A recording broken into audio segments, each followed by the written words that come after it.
Shukuru nimerejea, nimesoma hapa Mbeya. Soma hapa 5 na 6. Shule gani?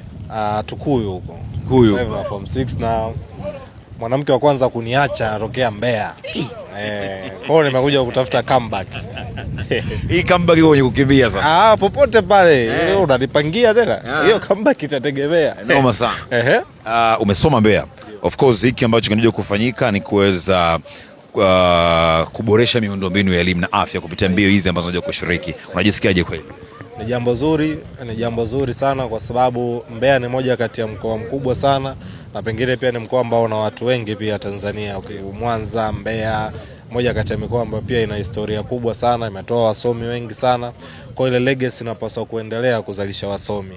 Elimu ni jambo kubwa sana, kuendelea kuhakikisha kwamba vijana wanasoma. Taifa lolote bora limewekeza kwenye elimu. Siku moja tuwe na wana science wetu, tengeneze panado zetu, tuwe na dhana zetu za kilimo, pembejeo za kwetu wenyewe, afya tiba na kila kitu. Yote tutaweza kama tutawekeza kwenye elimu. Mbunge Uyole na amesoma maana yake ni mtoto wa kike ambaye amesoma, na katika hii movement yote inayotokea pia mtoto wa kike atapata nafasi ya kusoma. Maana yake unazalisha tulia wengi, unazalisha wasomi wengi kutokea Mbeya ambao wataifanya jiji la Mbeya liwe proud kwa sababu mmetoa speaker wa bunge, mmetoa rais wa mabunge duniani, Profesa Mark Mandosi anatokea huku pia. Kwa hiyo historia Mbeya inapaswa kuendelea na itaendelea kama tutaendelea kuwekeza kwenye elimu, na sisi ambao tulisoma mkoa wa Mbeya tukaendelea kuunga mkono hizo harakati. Sawa.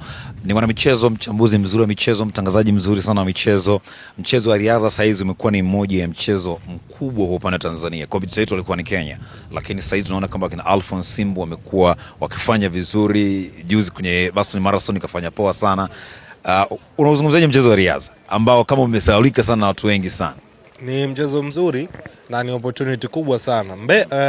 Ukitazama Kenya umeitaja, sehemu inapofanya vizuri ni eneo la Rift Valley kule, eneo la bonde la Ufa, eneo ambalo kuna milima. Mbeya kuna milima, kule kuna baridi kali na ni katika eneo ambalo iko highland, ni pa juu.